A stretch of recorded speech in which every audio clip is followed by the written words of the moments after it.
Hi, Bridge fans, welcome to our show. My name is Dexter, your host, and I'm excited to have you on this episode. When people get married, they go through all the wonderful lines in their marriage vows, happily ever after, forever bliss, and all those nice things, like you have in the fairy tales and the movies. But there is a line in the wedding vow that people take for granted, and some have even expunged: till death do us apart. Now, you can expunge it and do anything you want to do with it, but it's as real as the wedding itself because death is a factor. And when the undesirable happens, when death strikes, what happens to the beloved left behind and all the grief that follows? Today, I'm joined with somebody who has been through that bitter experience, the loss of a spouse. And she lived through it to tell what has now become a grass to grace story. Mrs. Debbie Abinoma. Mrs. Debbie Abinoma lost her husband after 7 years of a great relationship. It was like a love story turned tragic. But today is here to tell the story. No longer mourning, but a new lease of life and hope. And to Debbie, thank you for joining me on this show. I'm glad to be here, Pastor Dean. Thank you. Okay. Your dreams as a girl, your love life and all the other things, how did it play out? From the young girl, you fell in love, how this whole thing start? Okay, thank you once again. Actually, I'm actually a pastor's daughter. Oh, PK, yes. Pastor's kid. Yes, pastor's daughter. So I grew up in church, in parsonage, and of course, once you're a pastor's child, you meet with so many people. Many suitors. So many suitors. Both the ones that are real and the ones that are unreal. Of course. And then I'm like a tomboy. Right from time, I always loved the company of guys. So I had so many of guys around me, just play and laugh and all of that. Like that, you never know who is really serious. Everyone is just flirting. So we're all playing. Yeah. Two can play the game. We're all playing, So that was it. Until finally I met my husband, who was actually a member in my dad's church, here in Asaba. Because my dad's church is Christ Children's Church of God. They transferred them from one station to another. So we actually met, we were in choir together, But then nothing. We were just, choir. And after service, it would be like, come and see me off. I'll see him off to the gate. I'll go back home. And you see you off back to where you're going. Exactly. So that was actually how we met. And we were just friends. But we never knew it was going to lead into marriage. So gradually, we started talking about marriage. But before that, there was actually someone I did an introduction with. Yes. What? Yes, I did introduction. We have seen his people, he has seen our people. But at the end, I just felt like this wasn't connecting. Yes, I wasn't connecting. I tried to, but I wasn't connecting because my dad then said, as a first daughter, I would need to marry somebody from my tribe. And he was from my tribe, but I was not connecting. So after which, I just had to call the whole thing off before I finally met my husband, and I connected. The people got married. Yeah, we got married. We got married in 2002. Yes, November 21st and 23rd, 2002. Got married, and it was, we had our ups and downs because, when you're married to someone, like I said, the pastor's child, waking up in the morning and eating breakfast was not something that we fast for a living. We just fast. So waking up in the morning, sometimes breakfast is for 1 p.m., 12 noon. But my husband, who wake up 7 a.m. and if next is asking or looking for his meal. So we had our differences, but however, we were able to cope. I had to understand that this is kind of personality and all of that. So we were sweet. The marriage was sweet, very understanding man. Some people will say, it's okay. No, I had the best husband. Very understanding. Everything my children would need, he would buy them. As at then, when he was alive, I didn't know the sizes of my children, clothes, shoes. He does all the shopping himself. In fact, he was even doing it for me. But we women, sometimes you don't know what we want. So when I complain, you're like, okay, I won't buy again, but I'll be giving you the money. So from time to time, my husband can just open my wardrobe and look at, you need to change your clothes. No, you need to change your shoes. And he'll give me money. Go to nature. Go and shop. Go and, And even when we have little quarrels, that's where he drop the highest amount of money. So you will not be fomenting quarrels. I was looking for quarrel. But it was something that, it was difficult for us to quarrel. We understood ourselves. The marriage was actually made in heaven. it was. So we got married and all of that. So, with all the nice love story going, at what point did things start degenerating? I mean, in terms of health, I know it wasn't just a sudden death kind of thing. Funny enough, it was actually a sudden thing. Whoa. Yes, funny enough, because we were married for 7 years and there was ever a time he was admitted in the hospital, not even for once. The only admission that took him to the hospital was the one that led to his death. So he was okay. He was okay. But he's this kind of person that, he's very conscious of his health. Even when he's having headache, having anything, he wants to treat himself. So that day on started like a joke. Went to bed, woke up in the morning, and I can't forget then, in my former place of work, I had inter-house sport. And he woke up in the morning and just stretched and told me he was feeling feverish. So I started teasing him. I said, doctor, so tell me which drug will I buy this time? Because he likes to take medication and treat, unlike me. I do not. So, and he was like, no, I'm serious. I said, me too, I'm serious. So tell me, what will I buy for you? So he was saying, okay, let him brush, take a cup of tea, and then I can go and buy drugs. So when he tried standing up, he just fell down, backward, back to the seat. So that was, I knew, I was like, what's wrong? What's wrong? And he was like, he doesn't know. So he sat down there. I went to get the drugs. I came back. I brought toothbrush and everything to the sitting room. He brushed his teeth there. Sitting down? Yeah, sitting down. He couldn't stand, and then he took the cup of tea.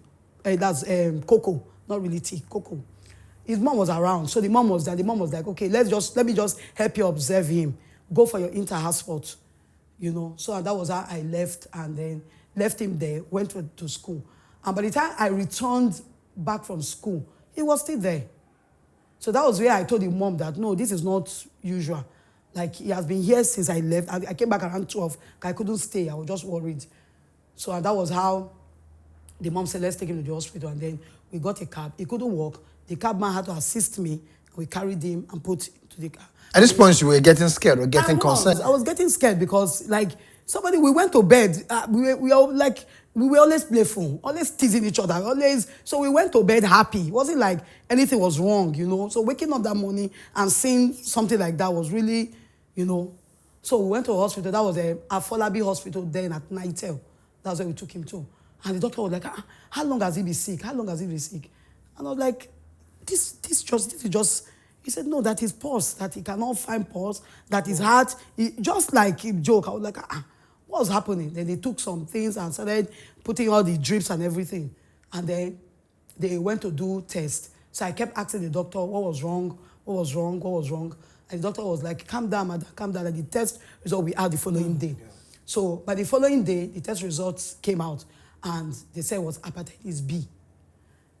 God knows, that was my first time of hearing. So I was asking the doctor, hepatitis B, is it curable? What do they need? It's not like now that we have Google Internet. Yeah. I would have browsed and I would have read about it to know. But then I was just asking the doctor, and the doctor said, don't worry, yes. He played down or downplayed the severity of the situation. Yes, that was one thing the doctor didn't do well. So I just thought that, okay, it's one of those things, And then by the 4th day, my husband was like, no problem. And then later it became okay. I think the 5th day he revived. And the doctor was like, thank God. You would have just died like that. And, that's how you'd have just gone. And my husband heard me and cried and cried and cried and told me that, see, this I would have died and we just left you. This I would have left you and the 3 children. Oh, no, I don't want to leave you people, and all of that. Then he was discharged on the 5th day. And then we went home. I went to work the following day. By the time I came back from work, he was there. The mom was still around. The mom was like, he didn't stand up, he was still there. So I told the mom that, this guy, this is still not okay. Let's go back to the hospital. By the time we went back to same hospital. We went there. The doctor now said he has to refer us to FMC. So he wrote everything he needed to write and gave to us. And then we went to FMC. So when we got to FMC, there was an accident. So they had a lot of accident victims. Emergencies, And the doctors and nurses were like, they can't attend to him. And he was not. So I was even telling them that this also is an emergency. Come and see the guy. He can't even stand up. He can't. They said, no, that we should go to another hospital. So that was where we thought of where to go. Then we took him to St. Joseph. So we got to St. Joseph Hospital. And because of where I was working, I had a lot of contact. And, I knew a lot of people. I called a particular doctor. And the guy told me, I'm off duty. I cannot come. I said, sir, please, an emergency. Just come and see this guy. The guy said he can't come. And really, No doctor attended to him. Like, we got there like around 6 p.m. No doctor attended to him till like 2 a.m. That's where the one doctor managed to come and was like, oh, so I gave him those other whatever. I was like, oh, is this okay? Hepatitis B, okay. You know, he too didn't take it serious. Like, hepatitis, okay. Okay, I'll see what I can do, whatever. Fix one drip too. And by the following morning, my husband was deteriorating. I was asking them, what do we, if a doctor will come to see him by 8 a.m., I won't come till the next day. So these are medical. And while the doctors were away, was there any subsisting care going on, nursing care and things like that? Maybe the nurses will just come. Maybe if he has drugs, they'll just give him the drugs, and that was it. And my own was that I kept asking, because I can ask questions a lot. I kept asking, what is this? Like, is this something? What does it do? Let me know. If I need to pray, even though I was praying, but but they didn't open up to me very well. It started deteriorating. And then on the 10th day, okay, before that 10th day, on the 9th day, that was when it was like, okay, the 9th day, they said that he didn't have blood. They said the blood was 15%, or be like very low. So they now said we need to give him 2 pints of blood. So we got blood. And a friend of mine, Jella by name, brought my children to the hospital. My children were at home. Brought them to the hospital, and then they saw their dad. So he just heard them and told them, Daddy will soon be home. Daddy will soon be home. Daddy will soon be home. And they were like, okay, Daddy, okay, Daddy. So that was on Monday, 15th of March, 2010. So by Tuesday morning, I went to the hospital. Okay, I was always in the hospital with him. So that Tuesday morning, he woke up and he told me he's feeling better. Like, he's feeling good. He's feeling okay. So me, I was happy, thinking that because of the blood they infused, so maybe the blood gave him strength. So I was like, oh, thank God. Thank God, oh God, thank you. I know I was excited. We were even singing and thanking God. So that's why I was feeling better. So the doctor said they wanted to carry out some tests. They need him to come to the lab. Usually, he wasn't walking. So that day was like, nobody should hold him, that he will walk himself. That was how he stood up from the sick bed, walked into the lab by himself, and they took the blood and everything they had to take. He walked back and told me that he wanted to eat something, that he's hungry. So I asked him, he said he wanted agidi and pepper soup. So we went and we got agidi. He sat down, ate it, where they told us we should start singing, that God has healed him. We should start singing. He called my dad, called my mom, my brothers, everybody. We should just be singing. God has healed him. So this person will sing, that person will sing, I will sing. If you keep quiet, you're like, no, you people should not stop. Please don't stop singing. Let's sing. God has healed me. Are you not seeing that God has healed me? You people should sing. We just kept singing. He didn't want anybody to stop. Even any phone call, then my siblings and my parents will call him. Any phone call, he'll just tell you, keep singing. So we kept singing until around I think that 5 p.m., 5:05. Because then I was doing a part-time program with Anwine. And he told me that, hey, my dear, I said, yes. He said, I remember that you have exam on Thursday. That was a Tuesday. I said, yes, I do. I have exam on Thursday. But leave the exam now. It's not about exam. I said, no. You need to read for your exam. You need to pass your exam. And I said, I need you to go and meet your friend. My friend's name Rose. Go and meet Rose. Tell Rose. Prepare for exams. Tell Rose to give you everything they have taught them so that you can read. You can be here with me and read. And for the exam on Thursday, I need you to go and write the exam. So I was like, okay. So immediately I called Rose and I told Rose that I'm coming to her house. She should please get the materials. And Rose was already outside, standing, waiting for me to come with the materials. So tell you how I didn't waste time. I took a bike. I got there. I just asked Rose, and Rose gave me the material. So Rose's mom was like, how is it? I said, Mommy, thank God today. Today was okay. And immediately, that same bike, I just took the bike back. Then I met one of my former colleagues, and that one brought the daughter. So while we were just talking, how is it? I said, well, we bless God. Today has been very good. Today has been, in fact, awesome. We thank God for his life. I heard people screaming. So at this point, you had gone back to the hospital? Yes. I didn't waste time. Just pick it up. I came back to the hospital. So I heard people screaming. They were just screaming. And then I looked at towards the direction. I said, they're screaming. Let me go and know what's happening. This is the side my husband is. So the lady followed me. By the time I got there, I saw his workers, because then he had a business center and all of that. I saw his workers. They were crying. They were hitting themselves. They were crying. So I didn't talk with them. So I just ran straight to where he was. I discovered that he was already gone. Like, he was gone. Eyes have changed, everything. So the nurse was there. The nurse was like, leave. Let's want to put oxygen, want to fix oxygen. But he was gone. So that was how the whole thing, like, twinkle of an eye, everything just... That was actually what happened. That was 16th of March 2010. Fams, we'll be back after this break. Don't go anywhere.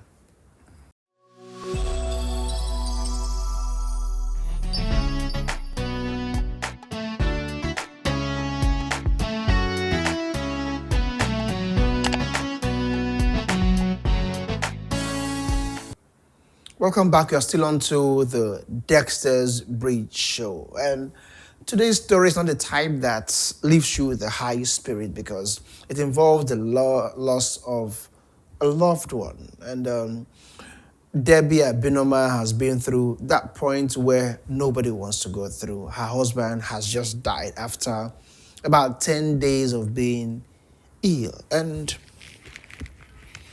it's easy to say that something prepared you for love or prepared you for a big business break or prepared you for, the high and the blissful parts of life. But was there anything that prepared you for the life that you now had to face? The truth is that nothing. Like I always be sincere with people. Like growing up, I told you I'm a pastor's child, but apart from being a pastor's child, I'm actually a child of God. Like I've always loved God. Growing up during my teenage stage, I could just wake up, I can fast 3 days, dry fasting, just like that because I want to burn in the spirit. So I used to be like what they call spirit cocoa, very spiritual. Firebrand, yeah. So I saw this, but I didn't know it was going to happen. When I met my husband and I was praying about the marriage and everything, I saw it that it was going to be a sweet, blissful, lovely, wonderful, every woman's dream kind of marriage, but that he won't live long. I saw it. I had the revelation. But I just felt that it's something that maybe I'll pray. I had it, like it was strong. So when I told him about it, he told me that while he was young, the mom took him somewhere. They also said same. So I said, these people, they always say something. Let's just pray about it. So we actually did pray. Maybe we didn't pray enough. I don't know. There's sometimes we young ladies, we can actually be blinded by love and all of that. So the love was there. I wanted to marry him. I knew this was my dream husband. This was the kind of man I wanted for myself. I wanted to raise children with. And that was why I ended up marrying him. But I had the vision. I saw it. I had it, but I didn't know it would really happen. So I wasn't prepared for it at all. At all. I wasn't. And so you were not faced with the death of your husband. You had 3 children to raise. What were the immediate challenges that followed after his death? Okay, after his death, of course, the man of my dream, wonderful man, lovely man, like selfless man, who could take care of my siblings without telling me, was paying their school fees without telling me. He will relate to my dad, give my dad money, help my dad, help my family. And if they tell me, and I ask you, sweetheart, I heard you did, like, what are they telling you? What are they telling you? He was a good man. He did a lot of things. So imagine such a person, and all of a sudden, that person, it was a big blow, even to my family. My dad didn't recover from the death of my husband until even his death. He didn't recover. He kept talking about him because my husband was everything to the family. So when the whole thing happened and all of that, at a point I was just looking, like it didn't make sense to me, like this man is no longer real. Or even the day of the burial, I fainted. In fact, I went to heaven. I didn't know. Why did I say I went to heaven? I was being poured water. I was being beaten. I didn't know anybody was touching me. I didn't know. So just the voice of my first daughter, okay. Then, okay, was 5. My second child, 3. The third one, 1 year and 3 months. It was exactly the day he turned 1 year and 3 months was the day the father died. So he has no idea of who the father is. He doesn't. So, and I was just looking at the 3 children and I'm like, myself alone with these 3 children. Where do you turn to? How do you navigate this? So that was how the whole thing. So the day of the burial, I was screaming and all of that. So when I was just hearing my daughter's voice, like faintly, where it was calling, mommy, mommy, mommy.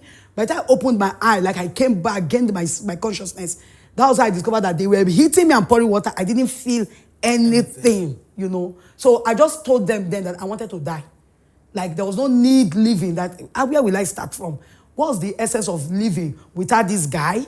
without this kind of husband, this kind of father, there was no need. You know, I have friends, I'm sure my friends will see this video. The few friends I had there who used to visit me, they knew the kind of man I was married to. They knew the kind of man, like he was good to a fault. My husband helped people. He didn't know to establish businesses. Like maybe I'm the one who actually knows the people. Once I tell him that, sweetheart, see what's happening. A friend of mine, somebody, one thing. Oh, really? How much does the person need? It will help. He didn't have to know the person. He didn't have to, like, then the things of God, I taught him how to pay tithe. You know, I taught him, like, you have to pay tithe. And he started paying tithe more than me.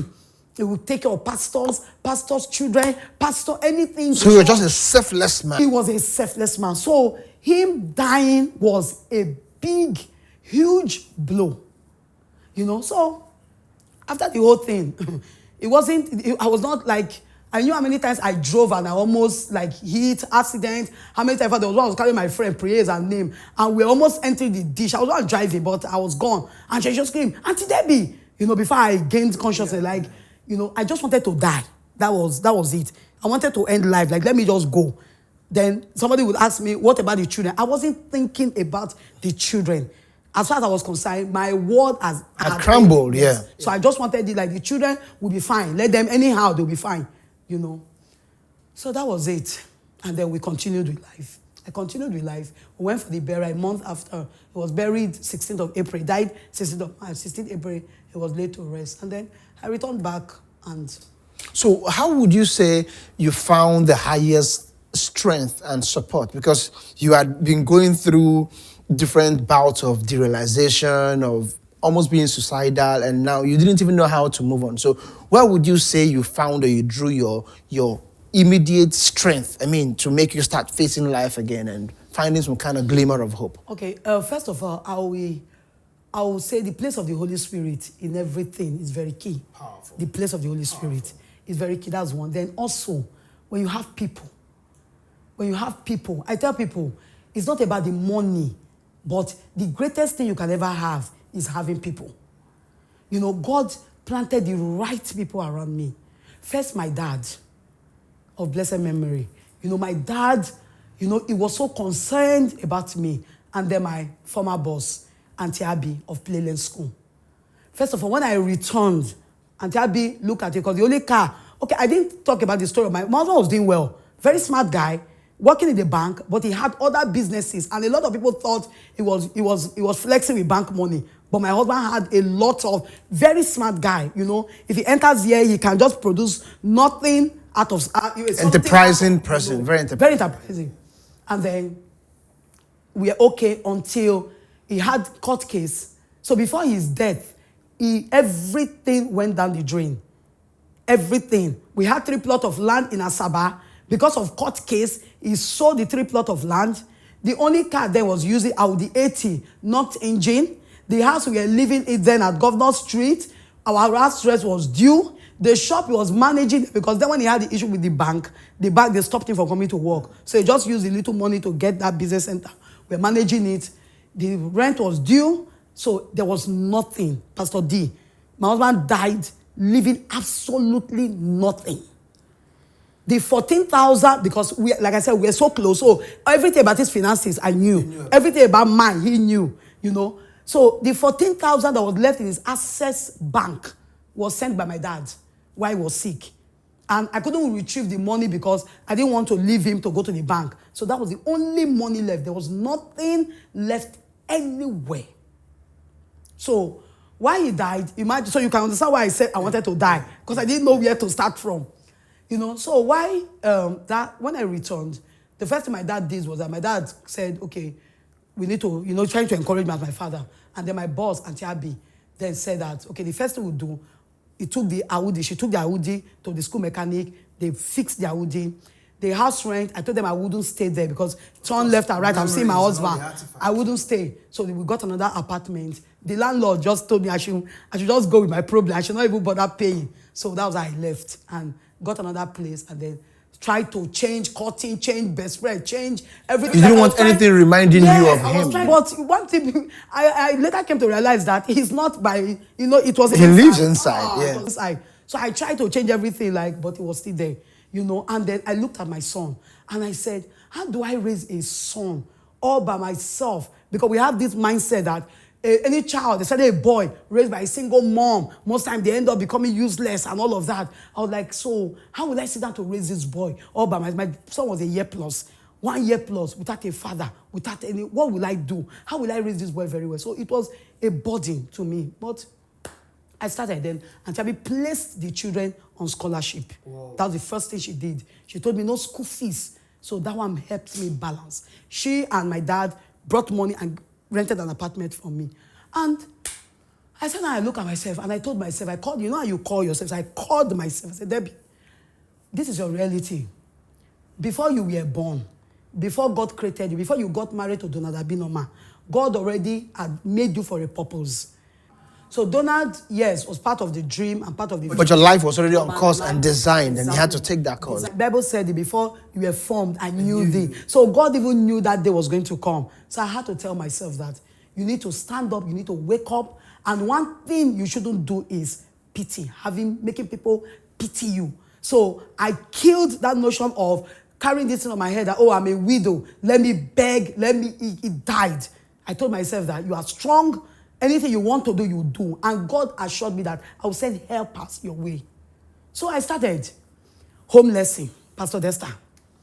And my husband just died, like 1 month after. Wait, let me ask this question, because there's this notion that I have, and I tell women, I know this show is seen around the world and different cultural and socioeconomic realities, but around where I find myself, Nigeria, it's dominant for a man to be the breadwinner and the sole economic provider, and the woman to be either a supporter or just laid back and taking care of the home front. However you want to structure your family is up to you.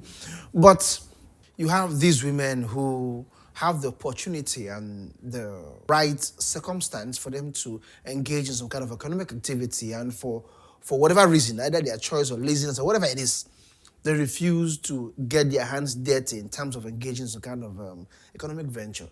And now life puts you in that place where you don't have a choice. So I wanted to know, yes, now you are now doing so many things, being very enterprising, homeless, and have you always been this hardworking, or you just took the leverage that your husband had everything going and providing? So it was like a rude shock. You were awakened to the possibility of being very hardworking. I mean, how did you do that, the transition? Okay, the thing is that you don't know how strong you are until being strong is all the option you have. My dad, okay, I grew up in a home where, you are allowed to just enjoy your life. My dad didn't want us stressed at all. That's kind of home background where I came from. So I didn't know I was strong. But, when you look at it, I had 2 options. Either to be strong or to beg around. 3 options. Or to mess myself around. I had 3 options. So I decided to go for the one of being strong, putting my best, putting my effort, so that when I want to speak, I can speak boldly. So that was it. Yeah. That was it. That was how I started all my hustling. I was like a hustler. I work anything, coming for birthday MC, even though I've never done, I'll tell you I can do it. Come in for anything, I'll tell you, can you do it? Of course I can do it. And I was doing so many things that I didn't know that I could do. As long as it involves children, I'll tell you, yes, something I can do. So that was it. That was how I started. Then, like I said, God used men. I remember my first daughter, the first time, was kind of on a scholarship. They went to Warri, because every holiday, I sent my children to Warri. Then my parents were in Warri. I sent my children to Warri, and then my children would stay with my dad, while I'll take myself and my things and go to my former boss's house, Auntie Abby, because I was trying to understudy her, to learn a lot from her. I was always with her. Every holiday, I was always in Auntie Abby's house. So while they were there, I think, what's her name? Was talking, because is very outspoken. And when she was talking, one man was like, oh, I like this girl. What's your name? So my name is Debbie Abinoma. Where's your dad? So my dad is dead. My dad is late. And the guy was, your dad is late, as young as you are, like looking at her. They told my sister that anytime they want to pay her fees, they should let him know, contact him, that he was going to support. That was that, okay. So I getting some kind of support. And I want to say it here publicly. From that, the moment that man stopped paying Oke's fee, till date, I've never paid 1 naira for Okogene's school fees. My first daughter. Till date. Even the university she is now. Okay, it's a fair Babalola University. A lot of people just feel that I'm the one footing it. I'm not. Till date. Okay, some scholarship. So that man just came to open the gate. Yes, to open the gate. Then when he looked like his own tenor was, somebody else picked up. See, I keep saying this. Thank God I'm getting some kind of elation from this story. I keep saying this, that God works with channels per time, but he remains the absolute source. Yes. What God does is he opens a window of a channel for a season, and he knows it's supposed to last for a season. When that season ends, he shuts it down. So you're supposed to look up to him as the source. What happens is that as human beings, when one channel shuts down, we become angry. We start sulking and throwing a tantrum. And we look at those channels as being the source, forgetting that they were just supposed to be seasonal. God will not allow you to look at any channel as being an eternal source, because if it does, it will take the glory from him. Exactly. So if you're going through a good time and some channel is making provisions, understand that why it still lasts, they are not the source. So when that channel is shut down, it's God shutting it down. You look up to God as your eternal source. So that's the case that you experience with your daughter. Exactly. So your other ventures economically and trying hard to make money, how did that end up? It has not ended. We are still making money. We are still working. We are still in the business of making money. And then, I was working in my former school before. Somehow I got a connection. Where I work now. I didn't apply. I didn't drop CV. I was just in my room sleeping, when I got a call that I should come, So when I got there, I thought they wanted to just, get my S party. They wanted to just, by the time I got there, they were like, please come and work for us. And I was like, I was not ready to work. Like, I just wanted to look at something else I wanted to venture into. I was looking at it, even though I was looking for resources.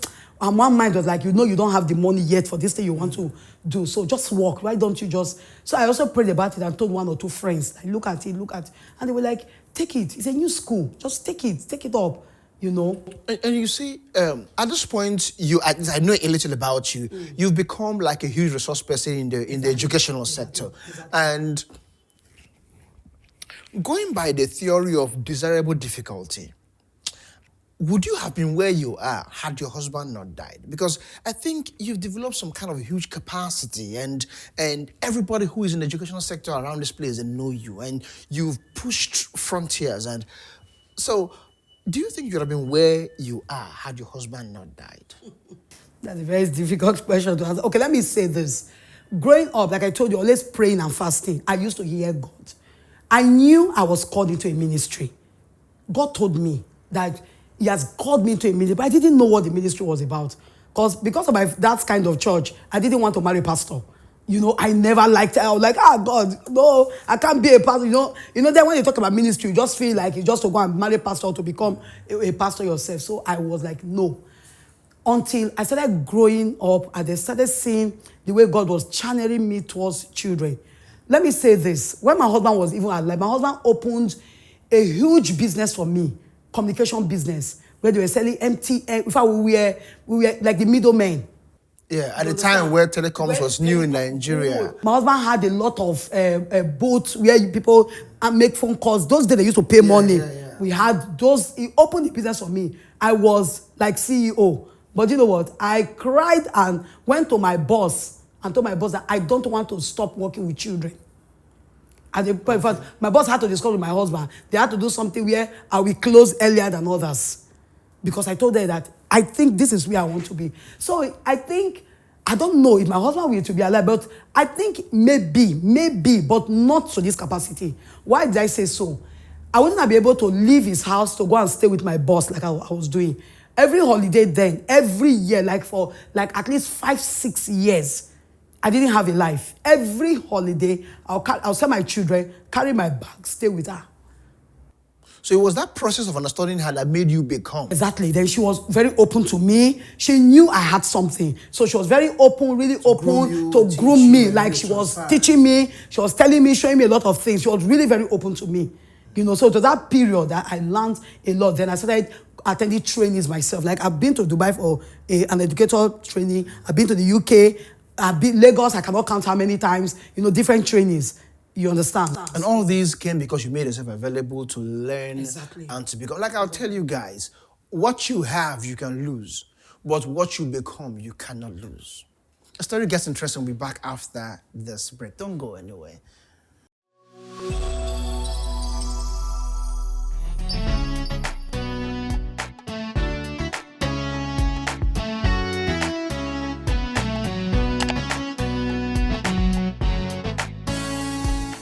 Thank you for staying tuned. Welcome back. We're still on the Dexter's Bridge Show. I've been talking with Debbie Abinoma, who went through the sour part of life, lost her husband.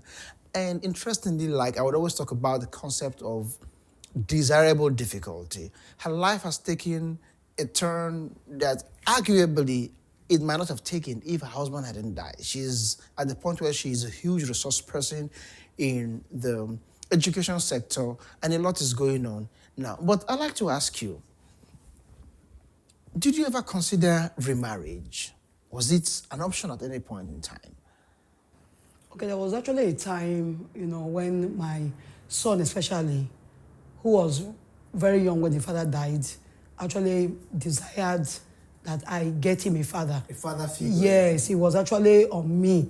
Because when he visits his friends and he hears them calling their daddy is back, daddy. In fact, at the point he asked me, Mommy, who is a daddy? Yes, he asked me. And I was like, daddy is your father. So he was like, so where is he? So then he couldn't understand the concept of death. I just told him he's not around. But when he came of age, I had to explain to him that he's gone, you won't see him again, and all of that. So he said, okay, since I won't see him again, why don't you get me the one I can see? So at a point, I was really worried. Like, I was like considering it. Then that was when Pastor Chikelu was my very close friend there. And Pastor Chikelu would be like, Debbie, you need to remarry. You need to remarry. It was always on my case. Like, you need to remarry. And I'll be like, the kind of husband I was married to actually sport me. Like, if I want to remarry, I don't know if I can really marry well. Because I'll start having some comparisons. I'll start looking at, why is this man, this former man was like this one is not like this. I'm just feeling like maybe it won't work out well. But there's this concept, although sometimes unsaid, maybe unwritten, but it's actually a very strong concept, that the proof that the woman was loyal to her now dead husband or ex-husband, dead husband, is that she stays single and unmarried. Do you subscribe to that ideology? Never. Especially when you look at contradistinction, when widowers just have to marry, and they tell you things like a man can't stay alone, he has to get married, but women are expected to stay as widows and single all life. What do you have to say about things like that? In fact, as far as I'm concerned, that is evil. And that is, and what pains me most is that we women, we're actually the ones hurting ourselves the most. 2 weeks ago, I went to Ihala for a burial, and the man whose wife died was out during the reception, welcoming people, receiving people. And I was like, assuming it were to be a woman or the other way around, the woman would have been inside with some people sitting around her, looking at her face and determining how she cries or mourns her husband. So we are really the problem. We women are actually African double standard. African double standard. Yes. I don't subscribe. If you are a widow and you want to marry, please go ahead and marry. Because the truth is that I won't tell you that it's actually easy staying alone. There were nights I will weep. Like, I will weep, I will hold my pillow and cry. Because most time, when you marry to somebody that you're always talking, you can see I'm the very outspoken type. I want to talk. I always have gist. My husband will always sit there. He wasn't the talking type, but he would just sit there and listen to everything I want to say. So I got to a point where there was nobody to talk to. And when I would tell some friends, I'm really lonely, they tell me, talk to the Holy Spirit. Pray to God. I'm telling you, pray to God. Talk to the Holy Spirit. Like, I'll be like, what? Yes. We know even people that are married still talk to Holy Spirit. Do you understand? But you just need that person, that physical person that you talk to. At the end, I had to develop this thing with my children, especially my first daughter. Like, she knows me in total.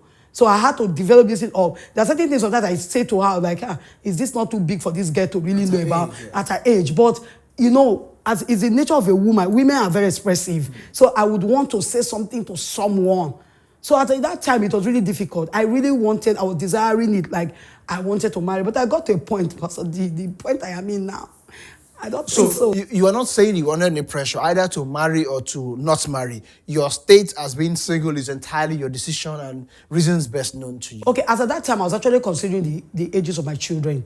My children were quite young. I didn't want to.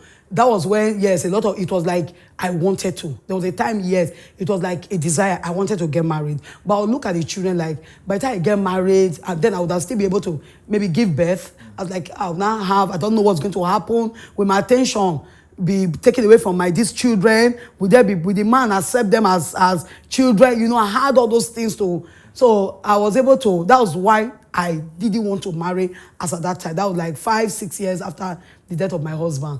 And it's been 13 years now. 13 years, yes. By March 16 to be 13 years. But now I've come to a point where it's not a problem.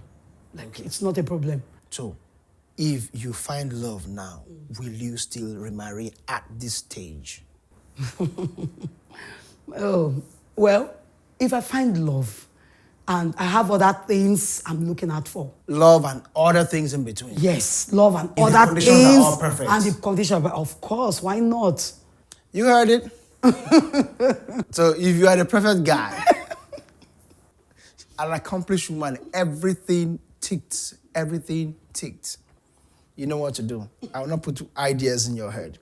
I have this to say. Number one, we must quit the double standards of putting undue pressure. It's my opinion on this show and almost my standard to not put undue pressure on any gender, especially on the women who happen to be socially disadvantaged on many fronts, especially in Africa. Don't put any pressure. If a woman loses her husband and she desires to remarry, she has every right to remarry, biblically and otherwise, because after the end of life, life is superior to marriage. So when life ends, every bond holding you to the departed should break. It's actually unhealthy to be too attached to a dead person. There's a problem with it. It is unhealthy. It doesn't show you love the person so much. It doesn't show that you are too loyal. There's actually something that's gone wrong. Because if you're a believer like we are and the person is born again, they're actually gone to a better place. And if they had the chance to come back after having tasted heaven, nobody wants to come back here. So most times you are having pity on the dead without knowing that they're actually doing better if they were born again and they are with Christ. That's number one. Number two, for women, especially for this episode, love is not an economic plan. Being in love is not a sustainable means of income. So if you can, get a job, get a business, work hard. Nobody prays for it, but life happens. Life can throw you a curveball and you don't know what to do with it. So there has to be these things put in place and all that. And finally, I'll say this. It is better as a married woman that you are taking maybe 30% or 40% of the family bills now with your husband than having to take 100% when maybe he dies out of the heavy burden of having to take all the family bills. Men are going through a lot. Society is difficult. Patrilineal patriarchy is not an advantage to men. So if you're a wife, be as supportive as possible to your husband. Knock off the bills that you can so you can enjoy him for the rest of your life. But if the undesirable happens, God is the one who comforts, who can pay you back. He's called the husband to the widow. So if you're a widow and you're watching this show, you can reach out, ask for help, seek support, and if you have the chance to be remarried, please by all means remarry. Last word, what's your advice? What would you tell people who are going through what you went through and that you have now apparently healed completely? What will you tell women who are widows and all that? Okay, my advice is that do not give up. It's not over until God says so. Don't give up. You are going to face pressure, like life challenges. You get to a point where you think you want to throw in the towel, but just know that that's not the end of life. Keep pushing, keep walking, keep believing God, keep trusting Him, keep depending on Him, keep relying on Him, and at the end of it, you'll smile again. Thank you. Thank you for making it to today's show. Thank you very much. I appreciate your presence and thank you for watching till the end. Don't forget to click the subscribe button. Do it now. It is a way of showing your support that we are bringing all these great resources your way. So click that subscribe button now and like this video so we can grow and reach more people. And if you want to be a part of the show as a guest or as a supporter or as a sponsor, yes, we need sponsorship. So you can reach out to us and let's take this message of hope to more people. Don't forget to follow us on all platforms. Until we come your way next time, stay winning. Don't allow anything to put you down. Thank you very much.